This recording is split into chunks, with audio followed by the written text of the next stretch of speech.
ସମସ୍ତଙ୍କୁ ଖ୍ରୀଷ୍ଟୀୟ ନମସ୍କାର ଜଣାଏ ଆଉ ପ୍ରଭୁଙ୍କ ନିକଟରେ ପ୍ରାର୍ଥନା ମଧ୍ୟ କରେ। ପ୍ରଭୁ ଆପଣମାନଙ୍କୁ ସୁସ୍ଥ ସବଳ ମନ ଆତ୍ମା ଶରୀର ଦେଇ ପ୍ରତିନିତ୍ୟ ପ୍ରତିପାଳନ କରନ୍ତୁ।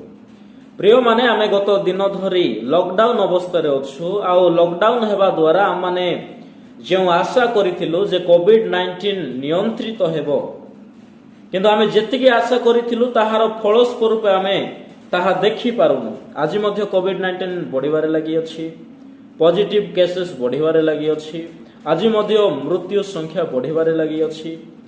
କିନ୍ତୁ ଆମେ ଲକଡାଉନ ହେବା ଦ୍ୱାରା ପ୍ରଭୁଙ୍କର ସୃଷ୍ଟି, ପ୍ରଭୁଙ୍କର ପ୍ରକୃତି, ଆମ ପରିବେଶ ସକାଶେ ଗୋଟେ ବିଶେଷ ଉପକାରିତାକୁ ଆମମାନେ ଲକ୍ଷ୍ୟ କରୁ। ଆପଣମାନେ ଦେଖୁଛନ୍ତି ଲକଡାଉନ ହେବା ଦ୍ୱାରା ଏୟାର ପଲ୍ୟୁସନ କମିଯାଇଛି, ଏନିମାଲ କିଲିଂ କମିଯାଇଛି, ୱାଟର ପଲ୍ୟୁସନ କମିଯାଇଛି। ତାମାନେ ଆମେ ଏଠାରେ ଲକ୍ଷ୍ୟ କରୁ ଗୋଟିଏ ପଟେ ମନୁଷ୍ୟ ସମସ୍ୟା ଘେରରେ ଅଛି, ଅନ୍ୟପଟେ ପ୍ରଭୁଙ୍କର ସୃଷ୍ଟି ଏକ ନୂତନ ଭାବରେ ସେ ଅଦ୍ଭୁତୟ ହେବାରେ ଲାଗିଅଛି। ଏହାର ଅର୍ଥ କ'ଣ ହେଇପାରେ ମୋର ପ୍ରିୟମାନେ? ମୁଁ ଆପଣମାନଙ୍କୁ ଗୋଟିଏ ପିକ୍ ଦେଖାଇବା ପାଇଁ ଚାହିଁବି। এই ପିକ୍କୁ ଦେଖିଲେ ଯେତିକି ମଜା ଆସୁଛି, ତାକୁ ଯଦି ଆପଣ ଗମ୍ଭୀରତାର ସହିତ ଧ୍ୟାନ କରିବେ, ତେବେ ଗୋଟିଏ ବିଷୟ ଲକ୍ଷ୍ୟ କରାଯାଏ ଯେ ଯେଉଁ ମନୁଷ୍ୟ ଅତୀତରେ ପଶୁ ପକ୍ଷୀମାନଙ୍କୁ ନିଜର ନିୟନ୍ତ୍ରଣାଧୀନ କରି ସେମାନଙ୍କୁ ନେଇ ଅର୍ଥ ଉପାର୍ଜନ କଲା, ସେମାନଙ୍କର ବିରୁଦ୍ଧରେ ହତ୍ୟା ମଧ୍ୟ କଲା, ସେମାନଙ୍କୁ ନେଇ ବିଭିନ୍ନ ପ୍ରକାରର ନିଜର ଖାଦ୍ୟ ସକାଶୁ ବ୍ୟବହାର ମଧ୍ୟ କଲା। କିନ୍ତୁ ଆଜି ପରିସ୍ଥିତି ଏମିତି ଆସିଛି, ଆମେ ମନୁଷ୍ୟମାନେ ଗୋଟିଏ ବନ୍ଦୀ ଗୃହରେ ଆବଦ୍ଧ ହେଇଯାଇଛୁ ଆଉ ସେମାନେ ସ୍ୱାଧୀନତାର ସହିତ ବୁଲିବାରେ ଲାଗିଛନ୍ତି। ଏହାକୁ ଦୃଷ୍ଟିରେ ରଖି ମୋ ମନ ମଧ୍ୟରେ ଗୋଟିଏ ଚିନ୍ତାଧାରା ଆସିଲା ଯେ କେଜାଣେ ପରମେଶ୍ୱର ସେଇ ପଶୁପକ୍ଷୀ, ସେଇ ପ୍ରକୃତି, ଆମର ପରିବେଶର ସପକ୍ଷରେ ଉଭା ହେଇଯାଇଛନ୍ତି। ପରମେଶ୍ୱର ଏହା ଦ୍ୱାରା ଜଣାଇବାକୁ ଚାହାନ୍ତି ଯେ ପରମେଶ୍ୱର ପଶୁ ପକ୍ଷୀ ମାନଙ୍କର ମଧ୍ୟ ଯତ୍ନ ତତ୍ତ୍ୱକାରୀ ପରମେଶ୍ୱର ଅଟନ୍ତି, ଯାହାକୁ ଆମେ ନ ବୁଝି ଅତୀତରେ ଅନେକ ପଶୁ ପକ୍ଷୀ ମାନଙ୍କୁ ହତ୍ୟା କରି ଆସିଅଛୁ ଆଉ ବର୍ତ୍ତମାନ ମଧ୍ୟ ହତ୍ୟା କରି ଚାଲିଅଛୁ। ପ୍ରିୟମାନେ, এই যে କୋଭିଡ-19 ସକାଶୁ ମୁଁ ଏକ ଧର୍ମୀୟ ପରିପ୍ରେକ୍ଷୀରେ ଈଶ୍ୱର କେଉଁ ଆକାରରେ ଆପଣା ସୃଷ୍ଟିର ଯତ୍ନ ନିଅନ୍ତି ସେହି ବିଷୟକୁ ମୁଁ ଆପଣମାନଙ୍କ ନିକଟରେ ରଖିବା ପାଇଁ ଚାହିଁବି। ଆଜି ବାଇବଲର ବିଭିନ୍ନ ପ୍ରକାରର ବ୍ୟାଖ୍ୟାନ କରାଯାଉଛି କୋଭିଡ-19 ସକାଶୁ। ଅନେକ କହୁଛନ୍ତି ଅନୈତିକ ପାପ ସକାଶୁ କୋଭିଡ-19 ବା ମହାମାରୀ ଆସିଅଛି, ବ୍ୟଭିଚାର ବଢ଼ିଅଛି, ଚୋରି ଡକାୟତି ବଢ଼ିଅଛି, ଲୋକମାନେ ପ୍ରଭୁଙ୍କୁ ପାଶୋରି ଯାଇଛନ୍ତି। କିନ୍ତୁ ଆମେ ଜାଣିବା ଦରକାର କୋଭିଡ-19 ଗୋଟିଏ ଭାଇରସ ମାଧ୍ୟମରେ ରୋଗାକ୍ରାନ୍ତ ଲୋକଙ୍କୁ କରୁଅଛି। ଆଉ ଯେଉଁ ଭାଇରସ ମେଡିକାଲ ଏଜେନ୍ସି ମାନଙ୍କର ଦ୍ୱାରା ଏହା ଅନୁସନ୍ଧାନ କରାଯାଉଛି ଯେ ଏହା ସେମାନଙ୍କର ମତ ଅନୁସାରେ କୌଣସି ପଶୁ କିମ୍ବା ପକ୍ଷୀ ଠାରୁ ହିଁ ଏହା ଆସିଅଛି। ମୁଁ ଏହା କହୁନାହିଁ ଯେ ବ୍ୟଭିଚାର କରିବା, ଚୋରି କରିବା, ଡକାୟତି କରିବା, ଅନୈତିକ କର୍ମ କରିବା ଯେ ପାପ ନୁହେଁ, ତାହା ମଧ୍ୟ ପାପ। କିନ୍ତୁ ମୁଁ କୋଭିଡ-19 ସକାଶୁ ମୋର ଚିନ୍ତାଧାରା ଅନୁସାରେ ମୁଁ ଆପଣମାନଙ୍କ ନିକଟରେ କିଛି ବିଷୟକୁ ମୁଁ ଆପଣମାନଙ୍କୁ ରଖିବି। ଆଜି ପ୍ରକୃତି ବିରୁଦ୍ଧରେ ମନୁଷ୍ୟ ଯିବା ଦ୍ୱାରା ପ୍ରକୃତି ମଧ୍ୟରୁ ମନୁଷ୍ୟ ମଧ୍ୟରେ ଗୋଟେ ମହାମାରୀ ଜାତ ହେଇପାରିଅଛି। ପ୍ରିୟମାନେ, ଆମେ ଅନେକ ଥିଓଲୋଜି ବିଷୟରେ ଜାଣିଅଛୁ। Dalit theology, liberation theology, minjung theology, feminist theology, western theology, Asian theology, ବିଭିନ୍ନ ପ୍ରକାରର ଥିଓଲୋଜି ବିଷୟରେ ଜାଣିଅଛୁ। ସେଥିମଧ୍ୟରେ ଗୋଟିଏ ଥିଓଲୋଜି ମଧ୍ୟ ଅଛି ଯାହାକୁ ଇକୋ ଥିଓଲୋଜି ବୋଲି କୁହାଯାଏ। ଆଉ ତାହାର ଅନ୍ୟ ଏକ ଭାଷାରେ କହିବାକୁ ଗଲେ ତାହାକୁ ଗ୍ରୀନ ଥିଓଲୋଜି ବୋଲି କୁହାଯାଏ।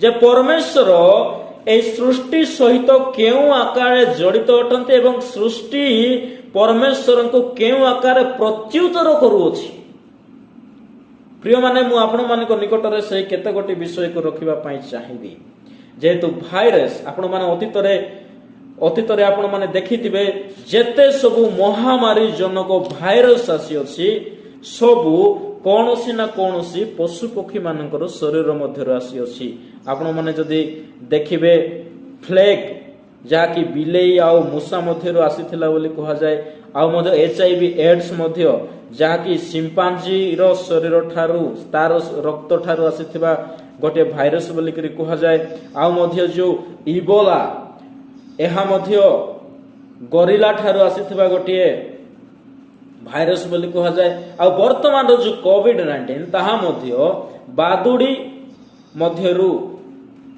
आसीथिबा गोटे भाइरस बोली अनेकंकर अनुमान किंतु यह सठिक भाव में आज पर्यंत चिन्हटीकरण हो पारि नाही। तबे मो प्रिय ईश्वरंकर दास दासी माने इको थियोलॉजी कौन अठे परमेश्वर प्रकृति मध्य दे कौन करंती आउ प्रकृति केउ आकारे परमेश्वर को प्रत्युत्तर करे से केते गोटी विषय को मु आपण मानक निकटरे रखिबा पई चाहिबी। मु चाहे आमे ख्रिस्टियन जीवन गोटे जत्नवान ख्रिस्टियन हेबा दायित्ववान ख्रिस्टियन हेबा जे प्रकृति प्रति मध्य आम मानकर गोटे दायित्व अछि कर्तव्य अछि जहा बाइबल आम मानक शिक्षा दिए। इको थियोलॉजी विषय मु आपण मानक निकटरे कहबा पई चाहे मु आरंभ करबा पई चाहिबी रोमियो पुस्तक रु रोमियो तहिरो एक अध्याय 19-20 जदि आम माने अध्ययन करू मु आपण मानकर सकाश पढ़ी सुनाइबा पई चाहिबी। तहिरे लिखा जाए साधु पाउल से समयर जागतिक ज्ञानी विद्वान मानकु परमेश्वरंकर सृष्टि विषय को किछि महत्वपूर्ण विषय को जणाइले। तहिरे लिखा जाए जेणु ईश्वरंकर संबंध रे जहा ज्ञातव्य ताहा सेमानक अंतर रे प्रकाशित होई अछि ईश्वर तो सेमानक निकट रे ताहा प्रकाश करि अछंती। 20 पद रे लिखा जाए जगतर सृष्टि कालावधि ताहांकर अदृश्य गुण समूह अर्थात ताहांकर अनादि अनंत शक्ति और ईश्वरत्व सृष्ट वस्तु गुड़िक द्वारा बोधगम्य होई स्पष्ट रूपे प्रतीयमान हेउछि। तामाने एठारे साधु पाउल जणाउछंती जे ईश्वरंकर सृष्टि ईश्वरंकर गुण को ताहांकर पराक्रम को प्रकाश करे। आज आमे जो सृष्टि देखुछु आमे से सृष्टि माध्यम रे ईश्वर जे सृष्टिकर्ता अटंते ताहा मध्ये हम माने जानिबा को पाई परियछु। ए सृष्टि ईश्वरंकर पराक्रम को ईश्वरंकर एट्रिब्यूट गुण को प्रकाश करे। पृथ्वी रो माध्याकर्षण शक्ति अछि तामाने पृथ्वी माध्याकर्षण शक्ति द्वारा अपना भौगोलिक शक्ति द्वारा मनुष्य को सुरक्षित मध्य रखि थाए। एही माध्यम रे से प्रकृति दर्शाए जे परमेश्वर सुरक्षाकारी परमेश्वर मध्य अटंती। आमे जमिति सुरक्षित रहबो एथि पई ए सृष्टि को से आमर सुरक्षा उपयोगी आकार से सृष्टि करिसंती। आउ मध्य द्वितीय रे लिखा जाए जे ए सृष्टि द्वारा आमनकर जीविका निर्वाह करिथाउ। आमे आज बंसी पारि अछु ए पृथ्वी रो परिवेश माध्यम रे आमे जदि होय तो शुक्र ग्रह रे हो बृहस्पति ग्रह रे हो जदि वास करिथांतु होय तो ताहा आमनकर वासोपयोगी हेई परिबो नाही। किंतु ए पृथ्वी को ए परिवेश को परमेश्वर एमिति सृष्टि करिसंती एहा जीवन नाशक नुहे किंतु एहा जीवन दायक अटे। ए माध्यम रे ए सृष्टि मध्ये गोटे संदेश दिए जे परमेश्वर जीवनदाता परमेश्वर अटंती जीवन नाशकारी से नुहंती। प्रिय माने एथि पई बाइबल रे लिखा जाए गीत संहिता 19 अध्याय रे लिखा जाए जे आकाश मंडल ए सृष्टि मध्य ईश्वरंकर गौरव को वर्णना करे। तामाने सृष्टि माध्यम रे परमेश्वर प्रकाशित होते।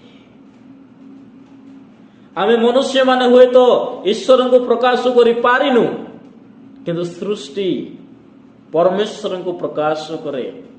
प्रिय मोर प्रभुंकर दास दासी माने आमे जदि सृष्टिर विरुद्ध रे जीवु तेबे जेउ सृष्टि ईश्वर गौरव को वर्णना करुअछि, जेउ सृष्टि ईश्वर गुण को प्रकाश करुअछि, से ईश्वर गुण प्रकाश विरुद्ध रे आमे जाउअछु, ईश्वर गौरवर विरुद्ध रे आमे जाउअछु। एणु करी आमे गोटे ख्रिस्टियान भाव रे सृष्टिर विरुद्धाचारी न हेबा दरकार। द्वितीय विषय,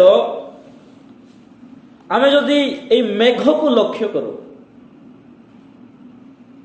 ए मेघ गीत संहिता 104:3 रे लिखा जाए,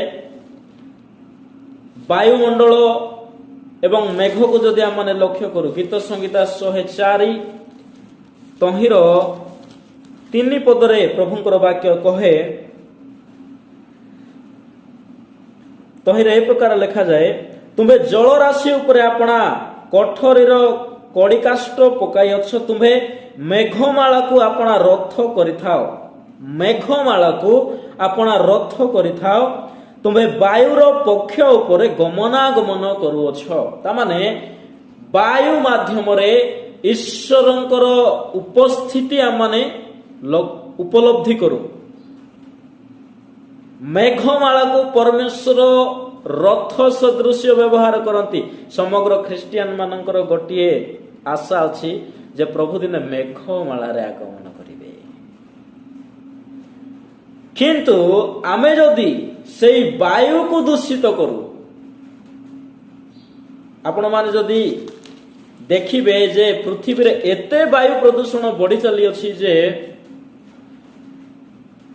प्रति वर्ष वायु प्रदूषण द्वारा पृथ्वीर 4.6 मिलियन पीपल प्रति वर्ष से माने प्राण हराती। वायु प्रदूषण द्वारा हार्ट प्रॉब्लम है पारे, लंग्स प्रॉब्लम है पारे, ब्रेन प्रॉब्लम है पारे, विभिन्न प्रकार शारीरिक रोग आसी पारे मोर प्रिय माने। किंतु लॉकडाउन हेबा द्वारा आज से पॉल्यूशन मध्य कमी जाइए, एयर पॉल्यूशन कमी जाइए। आपण माने मुंबई सहर, दिल्ली सहर तहिरे जदि देखिबे जेउ अवस्था पूर्व दिन गुडिकर थिला वर्तमान से अवस्था नाही। तामाने प्रिय ईश्वरंकर दास दासी माने आमे अनेक समय रे सेई परमेश्वरंकर रथर पथ को आमे यीशुंकर आगमनर पथ को मध्य दूषित कर देउ।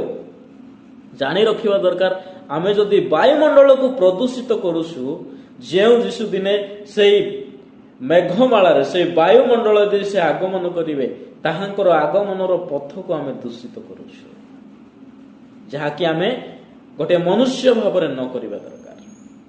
आउ जदि आम माने जदि लक्ष्य करू, आमे जदि लक्ष्य करू, जल लॉकडाउन होवा द्वारा जल प्रदूषण मध्य कमिबारे लागिछि।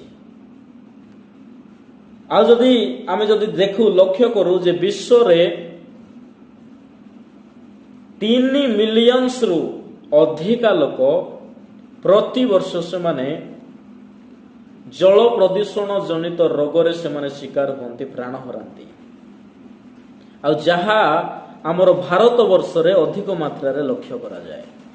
प्रिय ईश्वरंकर दास दासी माने जल सकाशु कौन कहा जाए प्रभुंकर वाक्य रे, आमे जदि यात्रा पुस्तक तार 15 अध्याय 25 पद को लक्ष्य करू, जेतेबेले इस्राएलिय माने जल सकाशु से माने व्याकुल हेले, जल अभाव देखा गला, किंतु गोटे स्थान रे जल थिला, किंतु से जल थिला तिक्त, जोठारे विष पदार्थ थिला, जहा प्रदूषण हेई करिथिला।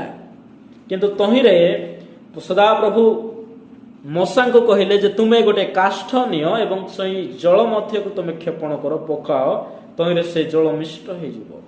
एठारे जो काठ कथा कहा जाए, मु आपण मानकु जे पद पर्व कहली यात्रा पुस्तक 15 अध्याय 25 पद, ଏଠାରେ ଯେଉଁ କାଠ କଥା କୁହାଯାଏ ତାହା ଆମେ ଯଦି ନୂତନ ନିୟମ ଅନୁସାରେ ତାହାକୁ ଯଦି ଲକ୍ଷ୍ୟ କରୁ ତାହା ଖ୍ରୀଷ୍ଟଙ୍କର କୃଷକୁ ବୁଝାଏ।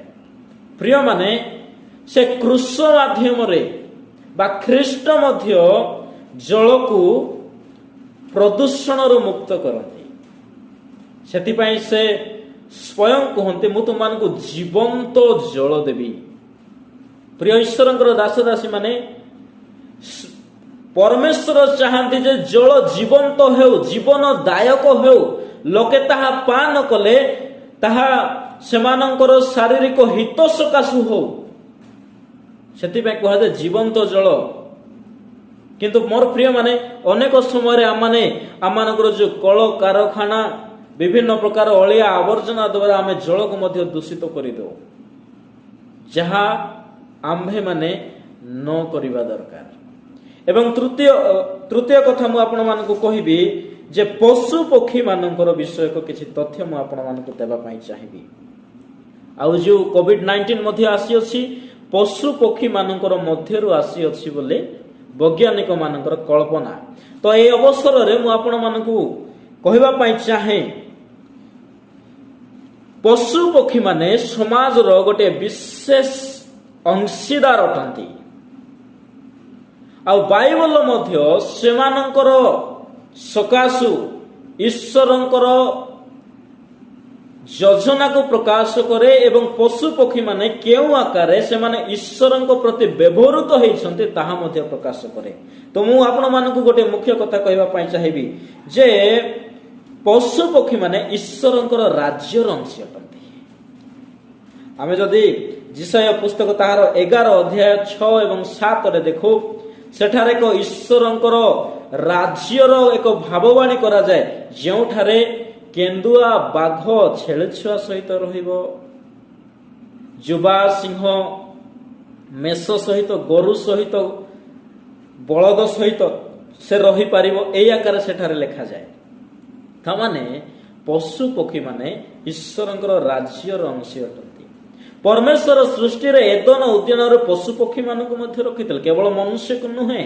ଯେହେତୁ ଏଦନ ଉଦ୍ୟାନ ପଶୁ ପକ୍ଷୀ ମାନଙ୍କର ବିନା ଶୋଭା ପାଏ ନାହିଁ। ମୋର ପ୍ରିୟମାନେ, ଆମେ ଅନେକ ସମୟରେ ଭାବୁ ଆମେ ମନୁଷ୍ୟ ଈଶ୍ୱରଙ୍କର ସୃଷ୍ଟିର ସର୍ବଶ୍ରେଷ୍ଠ ପ୍ରାଣୀ ଅଟୁ, କିନ୍ତୁ ଆମେ ଜାଣିବା ଦରକାର ଆମେ ସର୍ବଶ୍ରେଷ୍ଠ ଅଟୁ, ଏହା ସଠିକ ବିଷୟ। କିନ୍ତୁ ଈଶ୍ୱରଙ୍କର ସୃଷ୍ଟିର ସର୍ବପ୍ରଥମ ସୃଷ୍ଟି ହେଉଛନ୍ତି ପଶୁ ପକ୍ଷୀ, ଯେଉଁମାନଙ୍କର ଯତ୍ନ ତତ୍ପ ନେବା ଆମମାନଙ୍କର କର୍ତ୍ତବ୍ୟ। ଦ୍ୱିତୀୟରେ ମଧ୍ୟ ଲେଖାଯାଏ ଯେ ପଶୁ ପକ୍ଷୀ ମାନେ ଈଶ୍ୱରଙ୍କର ଦ୍ୱାରା ପରିତ୍ରାଣ ମଧ୍ୟ ପ୍ରାପ୍ତ ହୁଅନ୍ତି। ଏହାର କେତେଗୋଟି ଉଦାହରଣ ମୁଁ ଆପଣମାନଙ୍କୁ ଦେବି। ନୋହଙ୍କର ଜଳ ପ୍ଲାବନରେ ପରମେଶ୍ୱର ନୋହଙ୍କୁ କହିଲେ, ତୁମେ ଯୋଡ଼ା ଯୋଡ଼ା କରି ସୂଚି ଅସୂଚି ପଶୁ ପକ୍ଷୀ ମାନଙ୍କୁ ଜାହାଜ ମଧ୍ୟରେ ନିଅ। ତାହା ଗୋଟିଏ ପଶୁ ପକ୍ଷୀ ମାନଙ୍କର ସକାଶେ ଗୋଟିଏ ପରିତ୍ରାଣର ଉଦ୍ଦେଶ୍ୟ ଥିଲା। ଦ୍ୱିତୀୟତଃ ଯେତେବେଳେ ମିଶ୍ର ଦେଶର ଇସ୍ରାଏଲୀୟ ମାନେ କିଣାନ ଦେଶକୁ ଯିବା ପାଇଁ ବୋଲି ବାହାରିଲେ, ସେଠାରେ କେବଳ ମଣିଷ ମାନଙ୍କୁ ବାହାର କରାଯାଇ ନଥିଲା। ଆପଣ ମାନେ ଯାତ୍ରା ପୁସ୍ତକ 12 ଅଧ୍ୟାୟ 38 ପଦ ଦେଖନ୍ତୁ, ତହିଁରେ ଲେଖାଯାଏ ଯେ ଅନେକ ଗୋମେଷାଦି ମାନଙ୍କୁ ମଧ୍ୟ ପରମେଶ୍ୱର ବାହାର କରି ନେବା ପାଇଁ ସେମାନଙ୍କୁ ଆଦେଶ ଦେଲେ।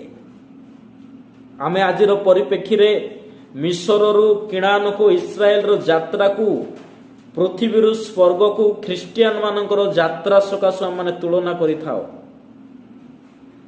ପ୍ରିୟମାନେ, ସେଠାରେ ଏକ ପରିତ୍ରାଣର କାର୍ଯ୍ୟକୁ ଉପସ୍ଥାପନ କରାଯାଏ, ଯେଉଁ ପରିତ୍ରାଣରେ ପଶୁ ପକ୍ଷୀ ମାନେ ମଧ୍ୟ ଅଂଶୀ ଅଟନ୍ତି। ଏବଂ ତୃତୀୟ ଉଦାହରଣ ମୁଁ ଦେବି ଯେ ଖ୍ରୀଷ୍ଟ ତାହାଙ୍କର ବଳିଦାନରେ ପଶୁ ପକ୍ଷୀ ମାନଙ୍କୁ ମଧ୍ୟ ପରିତ୍ରାଣ ଦେଇଥିଲେ। ଯେ ପର୍ଯ୍ୟନ୍ତ ଖ୍ରୀଷ୍ଟ ବଳିକୃତ ହେଇନଥିଲେ, ପଶୁ ପକ୍ଷୀ ମାନେ ଧର୍ମ ନାମରେ ବଳିର ଶିକାର ହେଉଥିଲେ, ସେମାନଙ୍କୁ ହତ୍ୟା କରାଯାଉଥିଲା, ମାରି ଦିଆଯାଉଥିଲା। କିନ୍ତୁ ଯେତେବେଳେ ଖ୍ରୀଷ୍ଟ ବଳିଦାନ ହେଇଗଲେ, ବଳିକୃତ ହେଇଗଲେ, ପଶୁ ବଳି ପ୍ରଥା ବନ୍ଦ ହେଇଗଲା। ଏବେ ଆଉ ବଳିଦାନ ଦେବା ଆବଶ୍ୟକ ନାହିଁ, ସେମାନଙ୍କୁ ହତ୍ୟା କରିବା ଆବଶ୍ୟକ ନାହିଁ, ଯେହେତୁ ଖ୍ରୀଷ୍ଟ ସେ ସମସ୍ତ ଜଗତ ସକାଶେ ନିଜେ ବଳିକୃତ ହେଇଗଲେ। କାହିଁକି ପଶୁ ପକ୍ଷୀ ମାନେ ମନୁଷ୍ୟ କରିଥିବା ପାପ ସକାଶୁ ନିଜର ପ୍ରାଣକୁ ଦେବେ? ଏହା ସକାଶୁ ପରମେଶ୍ୱର এই ବଳି ପ୍ରଥା ମଧ୍ୟ ହଟାଇ ଦେଲେ। ମୋର ପ୍ରିୟ ଈଶ୍ୱରଙ୍କର ଦାସଦାସୀ ମାନେ, ପଶୁ ପକ୍ଷୀ ମାନେ ଆମର ଉଦରର କ୍ଷୁଧାକୁ ସେମାନେ ପରିପୂର୍ଣ୍ଣ କରିଛନ୍ତି। ଆମେ ପାପ କଲେ ଆମର ପାପର ପ୍ରାୟଶ୍ଚିତ ସ୍ୱରୂପେ ସେମାନେ ଆପଣା ଜୀବନକୁ ମଧ୍ୟ ଦେଇଛନ୍ତି, କିନ୍ତୁ ଆମେ କେବଳ ବିନାଶ ଦେଇଛୁ। ଏହା ଆଜି ଆମେ ଜାଣିବା ଦରକାର। ଆଜି ପଶୁ ପକ୍ଷୀ ମାନଙ୍କୁ କେବଳ ପାଟିର ସ୍ୱାଦକୁ ପରିପୂର୍ଣ୍ଣ କରିବା ପାଇଁ ଆମେ ଖାଇବା ଦ୍ୱାରା କରୋନା ଭାଇରସ ଆସିଅଛି। ଆଜି ମନୁଷ୍ୟ ଜାଣିବା ଦରକାର ଯେ ପରମେଶ୍ୱର ସେମାନଙ୍କର ସପକ୍ଷରେ ମଧ୍ୟ ସେମାନଙ୍କର ଉଦ୍ଧାର ସକାଶେ ଉଭା ହେଇଯାଆନ୍ତି। ମୋର ପ୍ରିୟ ଈଶ୍ୱରଙ୍କର ଦାସଦାସୀ ମାନେ, ଆମେ ଅନେକ ସମୟରେ ଭାବୁ ପଶୁ ପକ୍ଷୀ ମାନେ ଈଶ୍ୱରଙ୍କର କ'ଣ ଆଜ୍ଞାବହ ହୁଅନ୍ତି ନାହିଁ? ଦିନେ ଇସ୍ରାଏଲ ଦେଶରେ ଦୁର୍ଭିକ୍ଷ ପଡ଼ିବା ଦ୍ୱାରା ଏଲିୟଙ୍କୁ କାଉମାନେ କାକମାନେ ମାଂସ ଆଉ ରୁଟି ଘେନି ଖାଇବା ପାଇଁ ନେଇ ଦଉଥିଲେ। ବଡ଼ ଆଶ୍ଚର୍ଯ୍ୟର କଥା। ସେଠାରେ ଲେଖାଯାଏ, ଆପଣମାନେ ଯଦି ପ୍ରଥମ ରାଜାବଳୀ 17 ଅଧ୍ୟାୟର 4 ପଦ ଯଦି ଆପଣମାନେ ଦେଖିବେ, ତହିଁରେ ଲେଖାଯାଏ, ପ୍ରଥମ ରାଜାବଳୀ 17 ଅଧ୍ୟାୟ ମୁଁ ଆପଣମାନଙ୍କ ପାଇଁ ପଢ଼ିବି। ତହିଁର 4ରେ ଲେଖାଯାଏ, ଏଲିୟଙ୍କୁ ସଦାପ୍ରଭୁ କହିଲେ, ସେ ସ୍ଥାନରେ ତୁମ୍ଭେ ନଦୀରୁ ପାନ କରିବ ଓ ତୁମ୍ଭକୁ ଖାଦ୍ୟ ଯୋଗାଇବା ପାଇଁ ଆମ୍ଭେ କାକମାନଙ୍କୁ ଆଜ୍ଞା ଦେଇଅଛୁ। ତାମାନେ କାଉମାନଙ୍କୁ ଆଜ୍ଞା ଦେଇଛନ୍ତି। କାଉମାନେ ଈଶ୍ୱରଙ୍କର ଆଜ୍ଞାକୁ ପାଳନ ମଧ୍ୟ କରନ୍ତି। ପଶୁପକ୍ଷୀ ମାନେ ଈଶ୍ୱରଙ୍କର ଆଜ୍ଞାକୁ ପାଳନ କରନ୍ତି। ଗୋଟିଏ କାଉକୁ ଯଦି ମାଂସ ଦେବେ, ସେ କ'ଣ ଛାଡ଼ିବ କି? ଏ ପାଟିରେ ମାଂସ ଧରି ଏଲିୟଙ୍କୁ ନେଇକି ଦେବା ପାଇଁ ଉଡ଼ି ଉଡ଼ି ଯାଉଅଛି। କାଉ ପାଟିରେ ଯଦି ମାଂସ ଅଛି, ତାକୁ କ'ଣ ଖାଇବାକୁ ଇଚ୍ଛା ହିଁ ନଥିବ କି? ନିଶ୍ଚିତ ଭାବରେ ହେଇଥିବ। କିନ୍ତୁ ସେ ବିଶ୍ୱସ୍ତ ଭାବରେ ଈଶ୍ୱରଙ୍କର ଆଜ୍ଞାକୁ ପାଳନ କରୁଅଛି ଯେ ସଦାପ୍ରଭୁ ମୋତେ ଏହା ନ ଖାଇ ତାଙ୍କର ଦାସ ଏଲିୟଙ୍କୁ ଦେବା ପାଇଁ କହିଛନ୍ତି, ଆଉ ମୁଁ ତାହାଙ୍କର ଆଜ୍ଞା ଅନୁସାରେ କର୍ମ କରିବି। ପ୍ରିୟ ଈଶ୍ୱରଙ୍କର ଦାସଦାସୀ ମାନେ, ମୁଁ ଆପଣମାନଙ୍କୁ କହିବା ପାଇଁ ଚାହେଁ, ପଶୁ ପକ୍ଷୀ ମାନେ ଈଶ୍ୱରଙ୍କର ଆଜ୍ଞାବହ ମଧ୍ୟ ଅଟନ୍ତି। ଆଉ ମଧ୍ୟ ଲେଖାଯାଏ, ପଶୁ ପକ୍ଷୀ ମାନେ ମନୁଷ୍ୟର ପ୍ରାଣ ରକ୍ଷା ସକାଶେ ମଧ୍ୟ ନିଜକୁ ବ୍ୟବହାର କରିଛନ୍ତି। ଆମେ ଯଦି ଗଣନା ପୁସ୍ତକରେ ଗୋଟିଏ ବିଶେଷ ଘଟଣାକୁ ଆମେ ଲକ୍ଷ୍ୟ କରୁ, ଗଣନା ପୁସ୍ତକ 22 ଅଧ୍ୟାୟ ତହିଁର 29-30ରେ ଲେଖାଯାଏ, ଗଣନା 22-29-30ରେ ଲେଖାଯାଏ ଯେ ଇସ୍ରାଏଲୀୟ ମାନଙ୍କର ବିରୁଦ୍ଧରେ ବାଲାକ ରାଜା ଯେତେବେଳେ ବିଲିୟମ ଭାବବାଦୀଙ୍କୁ ଶ୍ରାପ ଦେବା ପାଇଁ ପ୍ରେରଣ କରୁଥିଲେ, ପରମେଶ୍ୱରଙ୍କର ଆଦେଶ ଥିଲା, ତୁମେ ସେମାନଙ୍କର ଇସ୍ରାଏଲୀୟ ମାନଙ୍କର ପକ୍ଷରେ ମଙ୍ଗଳାର୍ଥକ ବାଣୀ କହିବ, ଶ୍ରାପ ଦେବ ନାହିଁ। ଦିନେ କ'ଣ ହେଇଛି, ବିଲିୟମ ତାଙ୍କର ଗଧ ଉପରେ ଚଢ଼ି ଇସ୍ରାଏଲୀୟ ମାନଙ୍କର ବାଲାକ ରାଜା ନିକଟକୁ ସେ ଯିବା ପାଇଁ ସେ ବାହାରିଥିଲେ। ଏହିପରି ଅବସ୍ଥାରେ ପରମେଶ୍ୱରଙ୍କର ଦୂତ ବିଲିୟମକୁ ଅଟକାଇବା ପାଇଁ ବୋଲି ଉଭା ହେଇଗଲେ, କିନ୍ତୁ ଏହା ବିଲିୟମ ଦେଖିପାରିଲେ ନାହିଁ, କିନ୍ତୁ ଗୋଟେ ଗଧ ଦେଖିଲେ, ଯେଉଁ ଗଧରେ ସେ ଯାତ୍ରା କରୁଥିଲେ। ପ୍ରିୟ ଈଶ୍ୱରଙ୍କର ଲୋକମାନେ, ତହିଁରେ ଲେଖାଯାଏ, ଆମେ ଯଦି 22 ଅଧ୍ୟାୟ 29-30ରେ ଲେଖାଯାଏ, ଯେତେବେଳେ ଗର୍ଦ୍ଧବି ଆଗକୁ ଚାଲିବା ପାଇଁ ନାସ୍ତି କଲା, ସେ ଚାଲିଲା ନାହିଁ, ଯେହେତୁ ସମ୍ମୁଖରେ ଈଶ୍ୱରଙ୍କର ଦୂତ ଉଭା ହେଇଛନ୍ତି। ଇଏ ବିଲିୟମ କ'ଣ କଲେ, ଗଧକୁ ମାରିବାକୁ ଲାଗିଲେ, ପ୍ରହାର କରିବାକୁ ଲାଗିଲେ। 3 ଥର ପ୍ରହାର କଲେ। ଯେତେବେଳେ 3 ଥର ପ୍ରହାର କରିଛି, ଗଧର ମୁଖ ଦେଇ ପରମେଶ୍ୱର କହିବା ପାଇଁ ଶକ୍ତି ଦେଲେ। ଆଉ ସେ କହିଲେ, ମୁଁ ତୁମର କ'ଣ ଭୁଲ କଲି ଯେ ତୁମେ ମୋତେ ମାରୁଅଛ? ସମ୍ମୁଖରେ ଈଶ୍ୱରଙ୍କର ଦୂତ ଅଛନ୍ତି। ଆମେ ଯଦି ଅଗ୍ରସର କରିବୁ, ହୁଏତ ଆମମାନଙ୍କର ପ୍ରାଣ ନାଶ ହେଇଯିବ, ଆପଣଙ୍କର ପ୍ରାଣ ନାଶ ହେବ। ତାମାନେ ସେଠାରେ ଈଶ୍ୱରଙ୍କର ଦୂତ କବଳରୁ ବିଲିୟମକୁ ସେ ଗଧ ରକ୍ଷା କରିଥିଲା। आमे जदि से 30 पदरे देखो सेठारे से गधर मनर फिलिंग्स को सेठारे प्रकाश करा जाए। मोर प्रिय माने आपण माने जदि देखिबे पुणी गर्ध सेठारे लिखा जाए पुणी गर्ध भी विलियम को कहिला तुम्भे जन्मावधि आजी पर्यंत जहा उपरे चढ़ी आसीअछ मु कि तुम्भर से गर्ध भी नुहे मु कि पूर्वे केबे तुम्भ प्रति एपरि करिथिली तो से कहला ना।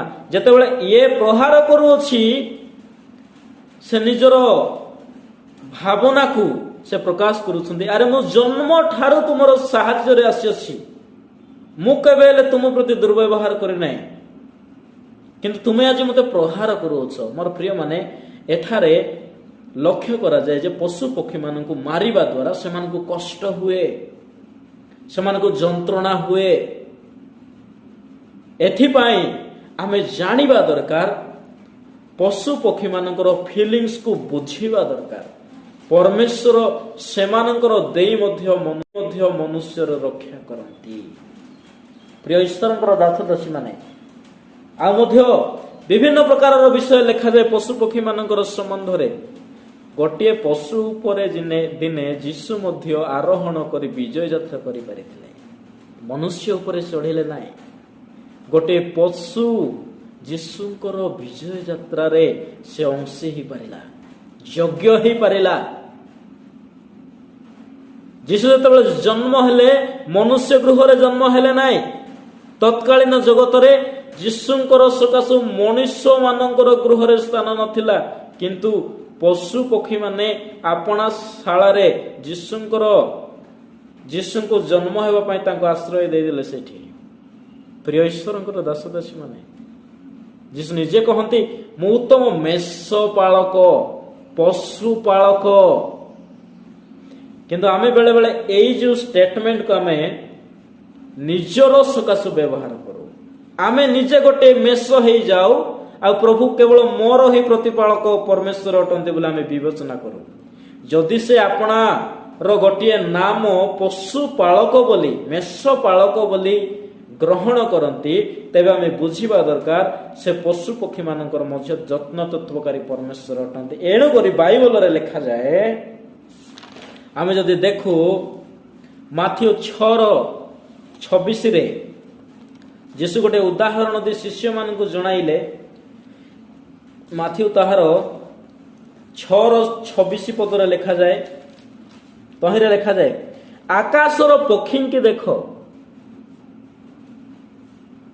से माने बुणंती नाही कि काटंती नाही किबा अमार रे संचय करंती नाही आउ तुम्भ मानकर स्वर्गस्थ पिता सेमानकु आहार दियंती। सेमानकु के आहार दियंती? स्वर्गस्थ पिता आहार दियंती परमेश्वर आहार दियंती। तामाने परमेश्वर पशु पक्षी मानकु प्रतिपालन मध्य करंती। प्रिय ईश्वरंकर दास दासी माने जदि परमेश्वर सेमानकर प्रतिपालक अटंती जदि परमेश्वर तांकर लोक मानकु क्षुधा ठारू मुक्त करिवा पाई पशु पक्षी मानकर जरिया रे खाद्य प्रेरण करि पारंती तेबे आमे किए जे सेमानकु आमे विनाश करिबो। प्रिय ईश्वरंकर दास दासी माने आमे सचेतन हेबा दरकार। आजिर एई कोविड-19 रो मुख्य कारण पशु पक्षी मानकर हत्या। आपण माने जदि लक्ष्य करिवे सारा विश्व रे केवल खाइबा सकाशु प्रतिदिन 20 कोटी पशु पक्षी मानकु सेठारे माछ हेउ चिंगुड़ी हेउ माने प्राणी 20 कोटी प्राणी को हत्या करा जाए प्रतिदिन। आ प्रति 5 वर्ष रे 20 लाख रु ऊर्ध्व पशु पक्षी मानकु धर्म नाम रे बलिदान दिया जाए। आज सेमानकर रक्त परमेश्वर निकट उपस्थित होई अछि। सेमानकर क्रंदन परमेश्वर निकट उपस्थित होई अछि। प्रिय ईश्वरंकर दासदासी माने परमेश्वर सृष्टिर सपक्ष रे उभा हेबा पाई से सामर्थ्यवान परमेश्वर अटंती। एणु करी मोर प्रिय माने आमे माने जानिबा दरकार जे पशु पक्षी प्रकृति वायु हेउ जल हेउ ସବୁ କ୍ଷେତ୍ରରେ ପରମେଶ୍ୱର ସେମାନଙ୍କର ଯତ୍ନ ନେବା ପାଇଁ ଆପଣଙ୍କୁ ନିୟୋଜିତ କରନ୍ତି। ଆଉ ଗୋଟେ ମୁଖ୍ୟ ବିଷୟ ରହିଅଛି ଯେ ବୃକ୍ଷ ଆଜି ମନୁଷ୍ୟ ନିଜର ଆର୍ଥିକ ଉନ୍ନତି ସକାଶୁ ବୃକ୍ଷ ଏମିତି କାଟିବାରେ ବ୍ୟସ୍ତ, ଜଙ୍ଗଲର ପଶୁ ପକ୍ଷୀମାନେ ମଧ୍ୟ ଜଙ୍ଗଲ ଛାଡ଼ି ସହରାଞ୍ଚଳରେ ଜନଗହଳିପୂର୍ଣ୍ଣ ଅଞ୍ଚଳରେ ବାହାରି ଆସିବା ପାଇଁ ବାଧ୍ୟ ହେଉଛନ୍ତି। ଆମେ ଏକରେ ତ ପଶୁ ପକ୍ଷୀମାନଙ୍କୁ ଖାଉଛୁ, ଦ୍ୱିତୀୟରେ ତ ସେମାନଙ୍କୁ ବାସହୀନ କରୁଅଛୁ। ବୃକ୍ଷଲତା ପ୍ରିୟ ଈଶ୍ୱରଙ୍କର ଦାସଦାସୀ ମାନେ ଗୀତ ସଂହିତା 104ର 16 ଏବଂ 18 ପଦ ଅନୁସାରେ ଗୀତ ସଂହିତା 104 16 ଏବଂ 18ରେ ଏହି ପ୍ରକାର ଲେଖାଯାଏ, ସଦାପ୍ରଭୁଙ୍କ ବୃକ୍ଷ ଶ୍ରେଣୀ ପରିତୃପ୍ତ, ତାହାଙ୍କ ରୋପିତ ଏରସ ବୃକ୍ଷ ସକାଳ ପରିତୃପ୍ତ। ଏଠାରେ ଲେଖାଯାଏ ତାହାଙ୍କର ରୋପିତ, ମାନେ ବୃକ୍ଷରୋପଣ ମଧ୍ୟ ପରମେଶ୍ୱର କରନ୍ତି। ଆଉ ତାହା କ'ଣ ପାଇଁ ସେ ରୋପଣ କରନ୍ତି ତା ତଳରେ ଲେଖାଯାଏ, ତହିଁ ମଧ୍ୟରେ ପକ୍ଷୀଗଣ ଆପଣା ଆପଣା ବସା ନିର୍ମାଣ କରନ୍ତି, ପଶୁପକ୍ଷୀ ମାନଙ୍କର ସକାଶେ। ପ୍ରିୟ ଈଶ୍ୱରଙ୍କର ଦାସଦାସୀ ମାନେ, ଆମେ ମନୁଷ୍ୟ ନିଜର ଅର୍ଥ ଉପାର୍ଜନ ସକାଶୁ ଜଙ୍ଗଲରେ ଥିବା ପଶୁପକ୍ଷୀ ମାନଙ୍କୁ ଆଣି ଚିଡ଼ିଆ ଘରେ ରଖୁଅଛୁ। ସେମାନେ ଯେଉଁଠାରେ ଆନନ୍ଦ ଉପଭୋଗ କରି ସାରା ଜୀବନ ବଞ୍ଚିବେ, ସେମାନଙ୍କର ସେହି ଆନନ୍ଦକୁ ଆମମାନେ ବିନାଶ କରୁଅଛୁ। ପ୍ରିୟ ଈଶ୍ୱରଙ୍କର ଦାସଦାସୀ ମାନେ, ଆଇବ ପୁସ୍ତକରେ ମଧ୍ୟ ସେହି ସମାନ କଥା ଲେଖାଯାଏ। ଆଇବ ପୁସ୍ତକରେ ପରମେଶ୍ୱର ଆଇବଙ୍କୁ ଜଣାଇଲେ, ଆମେ ଯଦି 39 ଅଧ୍ୟାୟ ତହିଁର 6 ଏବଂ 8ରେ ଲେଖାଯାଏ, ପରମେଶ୍ୱର କହୁଛନ୍ତି, ଆମ୍ଭେ ବନକୁ ତାହାର ଗୃହ ଓ ଲବଣ ଭୂମିକି ତାହାର ନିବାସ ସ୍ଥାନ କରିଅଛୁ। ଏଠାରେ ପଶୁପକ୍ଷୀ ମାନଙ୍କର ବିଷୟରେ ଲେଖାଯାଏ ଯେ ପରମେଶ୍ୱର ବୃକ୍ଷ ବା ବନକୁ ସେମାନଙ୍କର ନିବାସ ଅନୁସାରେ ଦେଇଛନ୍ତି। ପ୍ରିୟ ଈଶ୍ୱରଙ୍କର ଦାସଦାସୀ ମାନେ, ମୁଁ ଆପଣମାନଙ୍କୁ କହିବା ପାଇଁ ଚାହିଁବି, ହୁଏତ ମନୁଷ୍ୟ ଆପଣାର ଅଭିଳାଷ ସକାଶୁ ପ୍ରକୃତି ବିରୁଦ୍ଧରେ ଯେଉଁ ସବୁ କାର୍ଯ୍ୟ ଘଟାଇଲା, ତାହାର ପ୍ରତିଫଳ ସ୍ୱରୂପେ ପରମେଶ୍ୱର ପ୍ରକୃତି ପକ୍ଷରେ ଉଭା ହେଇଛନ୍ତି। ପରମେଶ୍ୱର ମନୁଷ୍ୟକୁ ଜଣାଇବା ପାଇଁ ଚାହାନ୍ତି ଯେ ପ୍ରକୃତିର ନାଶ କରିବା, ବିନାଶ କରିବା ଜଣେ ମନୁଷ୍ୟର କର୍ତ୍ତବ୍ୟ ନୁହେଁ, ଯେହେତୁ ଆମ୍ଭର ବିନାଶରେ ପ୍ରକୃତି କ୍ରନ୍ଦନ କରେ। ବାଇବଲରେ ଲେଖାଯାଏ, ରୋମିଓ 8:20 ତା ତଳକୁ ଲେଖାଯାଏ, ଆଜି ପ୍ରକୃତି ଆର୍ତ୍ତନାଦ କରୁଅଛି, ପ୍ରକୃତି କାନ୍ଦୁଅଛି ଈଶ୍ୱରଙ୍କର ସନ୍ତାନ ମାନଙ୍କର ଆବିର୍ଭାବ ସକାଶୁ, ଯେହେତୁ ସେ ଜାଣେ ଜଣେ ଈଶ୍ୱରଙ୍କର ସନ୍ତାନ ହୋଇ ପ୍ରକୃତିର ଦୁଃଖକୁ ବୁଝିବ। ପ୍ରିୟ ଈଶ୍ୱରଙ୍କର ଦାସଦାସୀ ମାନେ, ଆମେ ଗୋଟେ ଖ୍ରୀଷ୍ଟିଆନ ଭାବରେ ଆମେ ପ୍ରକୃତିର ଯତ୍ନବାନ ଖ୍ରୀଷ୍ଟିଆନ ହେବା ଦରକାର। ଆମେ ଜାଣିବା ଦରକାର ଯେ ଈଶ୍ୱରଙ୍କର ରାଜ୍ୟ ପଶୁପକ୍ଷୀ ମାନଙ୍କର ବିନା କେବେ ହେଲେ ପରିପୂର୍ଣ୍ଣ ହେଇପାରିବ ନାହିଁ। କିନ୍ତୁ ଆମେ ଖ୍ରୀଷ୍ଟିଆନ ମାନେ ଗୋଟେ ନୂଆ ପୃଥିବୀର ଆଶାରେ ଭରସାରେ ବଞ୍ଚୁଅଛୁ। ପରମେଶ୍ୱର ଆମକୁ ଗୋଟେ ନୂଆ ପୃଥିବୀ ଦେବେ, ଯେଉଁ ପୃଥିବୀରେ ଆମେ ଯାଇ ସାରା ଜୀବନ ତାଙ୍କର ଉପସ୍ଥିତିରେ ବସବାସ କରିବୁ। କିନ୍ତୁ ଗୋଟିଏ ବିଷୟ ଆମେ ଭୁଲି ଯାଉ, ପରମେଶ୍ୱର ବର୍ତ୍ତମାନ ଆମମାନଙ୍କୁ ଗୋଟେ ପୃଥିବୀ ଦେଇଛନ୍ତି, ଆଉ ତାହାର ଯତ୍ନ ତତ୍ତ୍ୱ ନେବାର ଦାୟିତ୍ୱ ମଧ୍ୟ ପରମେଶ୍ୱର ଆମ୍ଭମାନଙ୍କୁ ଦେଇଛନ୍ତି। ଆଉ ଯଦି ଆମେ এই ବର୍ତ୍ତମାନର ପୃଥିବୀକୁ ଯତ୍ନ ତତ୍ତ୍ୱ ନେବୁ ନାହିଁ, ତାହାର ବିନାଶ କରିବୁ, ପରମେଶ୍ୱର କେମିତି ଆମକୁ ଗୋଟେ ନୂଆ ପୃଥିବୀ ଦେବେ? ଆମମାନଙ୍କର ଧାରଣାରେ ଏହା ନ ରହୁ ଯେ ସେଇ ନୂଆ ପୃଥିବୀରେ ବୃକ୍ଷଲତା ରହିବ ନାହିଁ, ପଶୁପକ୍ଷୀ ରହିବ ନାହିଁ, ତାହା ନୁହେଁ, ତହିଁରେ ମଧ୍ୟ ରହିବ।